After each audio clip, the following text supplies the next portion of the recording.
नमस्कार विद्यार्थी मित्रांनो, तुम्हा सर्वांचं आपल्या स्टडी पॉइंट यूट्यूब चॅनलमध्ये स्वागत आहे।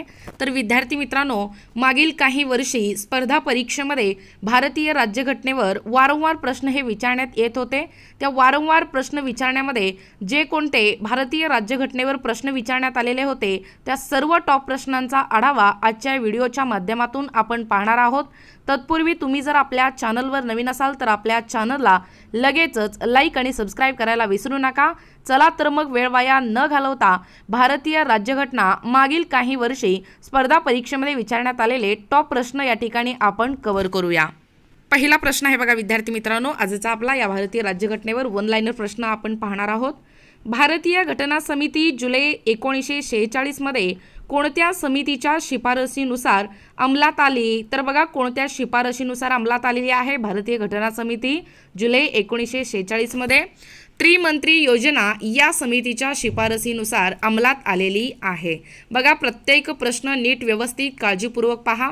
जे कोणते प्रश्न तुम्हाला IMP वाटतात ते नोट डाऊन करून घ्या। पुढचा प्रश्न पहा, लोकलेखा समितीच्या 22 सदस्यांपैकी लोकसभेचे सदस्य किती असतात? तर बघा, किती असतात विद्यार्थी मित्रांनो, असेही प्रश्न तुम्हाला माहीत असणं गरजेचे आहे। बघा, लोकलेखा समितीच्या 22 सदस्यांपैकी लोकसभेचे सदस्य हे 15 इतके असतात। पुढचा प्रश्न, राष्ट्रपतींना पदावरून दूर करण्यासाठी महाभियोगाची तरतूद कोणत्या कलमामध्ये आहे? तर बघा, कोणत्या कलमामध्ये आहे राष्ट्रपतींना पदावरून दूर करण्यासाठी महाभियोगची तरतूद? कलम 61 मध्ये, म्हणजे या कलमामध्ये आहे।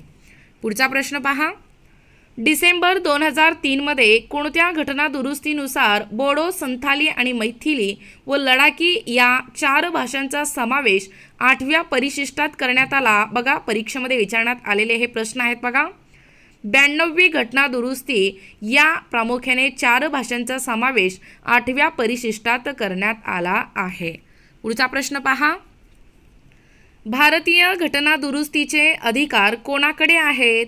तर बघा, कोणाकडे आहेत भारतीय घटना दुरुस्तीचे अधिकार? कायदे मंडळ यांच्याकडे हे अधिकार आहे। पुढचा प्रश्न पहा, महाभियोगची तरतूद प्रामुख्याने कोणत्या कलमानुसार करण्यात आली आहे? असाही प्रश्न तुम्हाला येत्या आणि या अगोदर स्पर्धा परीक्षेमध्ये देखील विचारण्यात आलेला होता। बघा, तर बघा, कलम 61 या कलमानुसार महाभियोगाची तरतूद ही करण्यात आलेली आहे। पुढचा प्रश्न पहा, मूलभूत हक्कांच्या यादीतून वगळण्यात आलेल्या मालमत्तेच्या म्हणजेच संपत्तीच्या हक्काशी कोणते कलम संबंधित आहे? तर बघा, कोणते कलम संबंधित आहे जे की मूलभूत हक्काच्या यादीतून वगळण्यात आलेल्या मालमत्तेच्या म्हणजेच संपत्तीच्या हक्काशी कोणते कलम संबंधित आहे? बघा, कलम 31 हे संबंधित होते। पुढचा प्रश्न पहा, 22 भारतीय भाषांचा समावेश घटनेच्या कितव्या परिशिष्टात करण्यात आला आहे? तर बघा, कितव्या परिशिष्टात करण्यात आलेला आहे? हाही अतिशय महत्त्वाचा प्रश्न आहे। बघा, आपल्या 22 भारतीय भाषांचा समावेश 8व्या परिशिष्टात करण्यात आला आहे। पुढचा प्रश्न पहा, भारतीय राज्यघटनेच्या मसुदा समितीने घटनेचा सरनामा कधी मंजूर केला? तर बघा, आपल्या भारतीय राज्यघटनेच्या मसुदा समितीने घटनेचा सरनामा कधी मंजूर केलेला आहे? तारीख लक्षात ठेवा, 26 नोव्हेंबर 1949 या वर्षी हे सरनामा मंजूर करण्यात आलेला आहे। नोट डाऊन करून घ्या। पुढचा प्रश्न पहा, मसुदा समितीची स्थापना कधी करण्यात आली? तर बघा, कधी करण्यात आलेली आहे मसुदा समितीची स्थापना? 29 ऑगस्ट 1947 या वर्षी मसुदा समितीची स्थापना ही करण्यात आलेली आहे। बघा, तुमच्या जीकेवर भर पडण्यासारखे काही सिलेक्टेड प्रश्न जे की परीक्षेमध्ये विचारण्यात आलेले होते त्याच प्रश्नाचा आढावा या व्हिडिओमध्ये घेण्यात आलेला आहे। तुम्हाला जर व्हिडिओ आवडत असतील तर एकदा या व्हिडिओला लाईक करा, शेअर करा, कमेंट करा। पुढचा प्रश्न पहा, राष्ट्रपतींना गुन्हेगारांना माफी देण्याचा अधिकार कोणत्या कलमात देण्यात आला आहे? तर बघा, कोणत्या कलमामध्ये देण्यात आलेला आहे राष्ट्रपतींना गुन्हेगारांना माफी देण्याचा अधिकार? कलम 72 ब मध्ये, म्हणजे ब या कलमात देण्यात आलेला आहे। पुढचा प्रश्न पहा, घटनेच्या कोणत्या कलमानुसार जम्मू काश्मीर राज्यास विशेष दर्जा देण्यात आला आहे?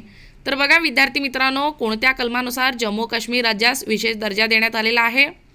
कलम 370 यानुसार हे दर्जा देण्यात आलेला आहे। बघा, पुढचा प्रश्न, भारतीय राज्यघटनेने राष्ट्रध्वजास म्हणजे तिरंगा कधी संमती दिली? तर बघा 22 जुलै 1947 या वर्षी संमती दिलेली आहे.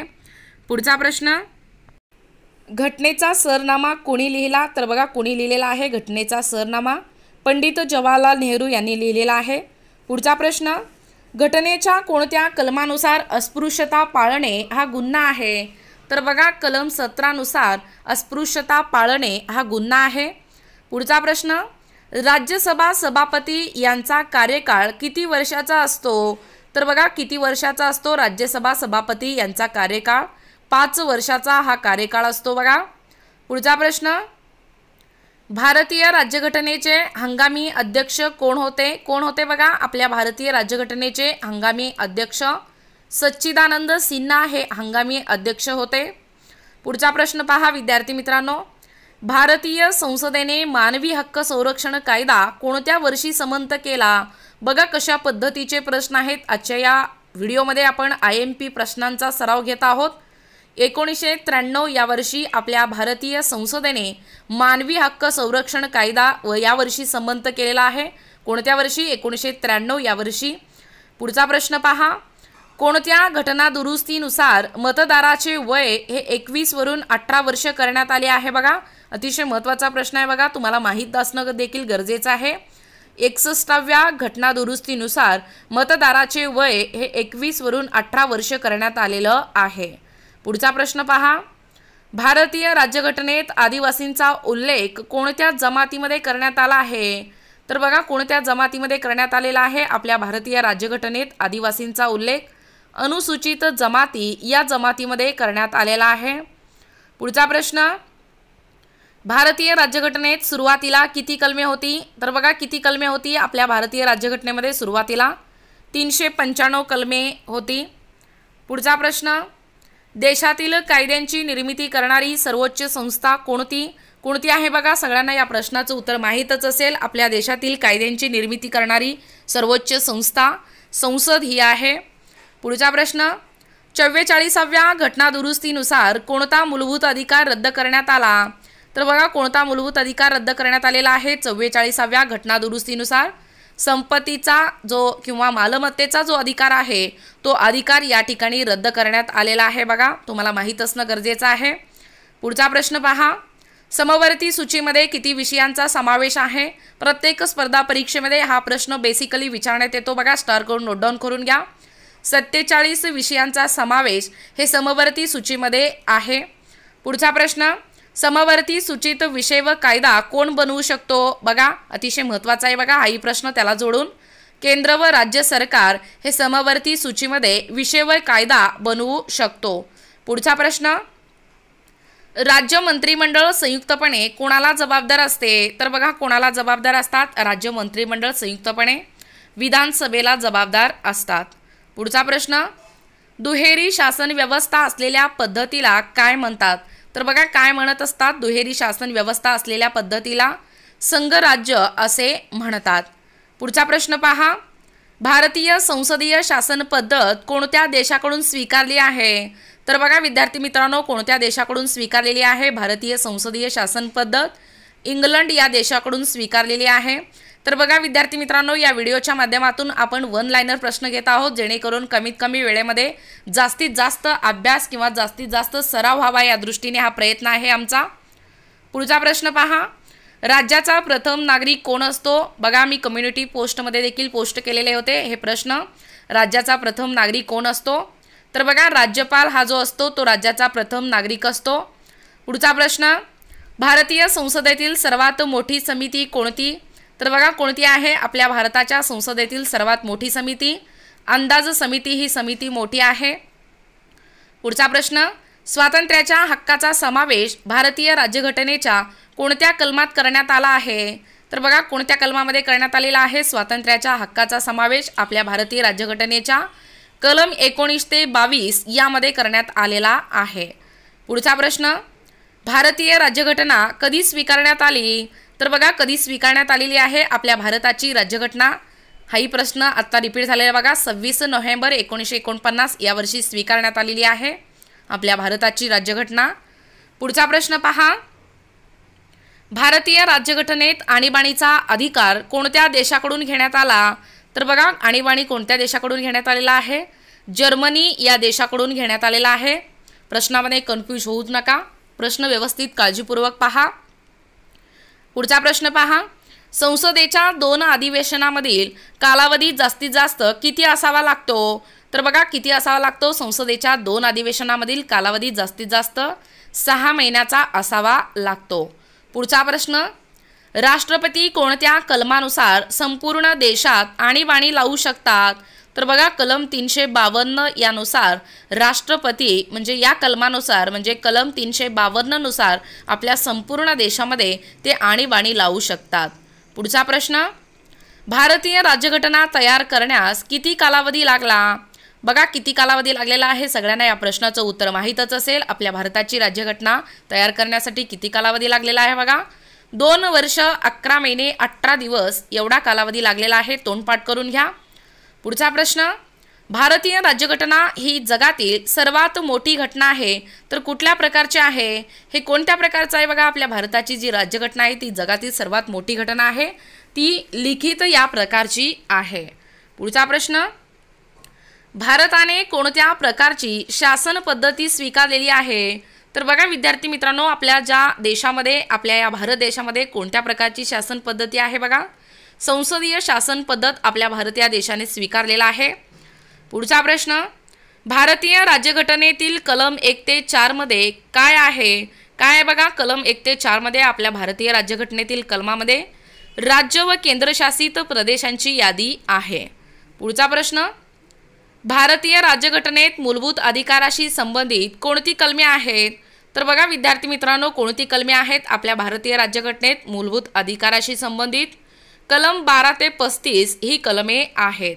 पुढचा प्रश्न. राज्यसभा सदस्यांचा कार्यकाल किती वर्षाचा असतो? तर बघा, किती वर्षाचा असतो? राज्यसभा सदस्यांचा कार्यकाल 6 वर्षाचा हा कार्यकाल असतो. पुढचा प्रश्न. भारतीय राज्यघटना कधी अंमलात आली? तर बघा, कधी अंमलात आलेली आहे भारतीय राज्यघटना तुम्हाला विचारण्यात आलेला आहे, त्यामुळे प्रश्न व्यवस्थित काळजीपूर्वक पहा. 26 जानेवारी 1950 या वर्षी आपल्या भारताची राज्यघटना ही अंमलात आलेली आहे. पुढचा प्रश्न. संघराज्य पद्धत कोणत्या देशाकडून स्वीकारली आहे? तर बघा, अमेरिका या देशाकडून आपण संघराज्य ही पद्धत स्वीकारलेली आहे. पुढचा प्रश्न. भारतात घटनात्मकरित्या किती भाषांना मान्यता मिळाली आहे? तर बघा, किती भाषांना मिळालेली आहे? आपल्या भारतात घटनात्मकरित्या 22 भाषांना मान्यता मिळालेली आहे. पुढचा प्रश्न. भारतीय घटना समितीचे म्हणजेच स्थायी अध्यक्ष कोण आहेत? तर बघा, कोण आहेत? डॉक्टर राजेंद्र प्रसाद हे आपल्या भारतीय घटना समितीचे स्थायी अध्यक्ष आहेत. पुढचा प्रश्न. मूळ भारतीय घटनेत किती मूलभूत अधिकार आहेत? तर बघा, किती आहेत आपल्या मूळ भारतीय घटनेमध्ये मूलभूत अधिकार? 7 अधिकार आहेत. पुढचा प्रश्न. भारतीय संविधान हे कशा प्रकारचे आहे? तर बघा, कशा प्रकारचे आहे आपल्या भारताचे संविधान? अंशतः संघात्मक व अंशतः एकात्मक या प्रकारचे आहे. पुढचा प्रश्न. राष्ट्रपती विरोधात महाभियोग कोण चालू शकते?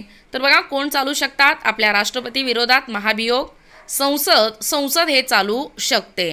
पुढचा प्रश्न. भारतीय राज्यघटनेत आतापर्यंत किती वेळा राष्ट्रीय आणीबाणी लागू करण्यात आली?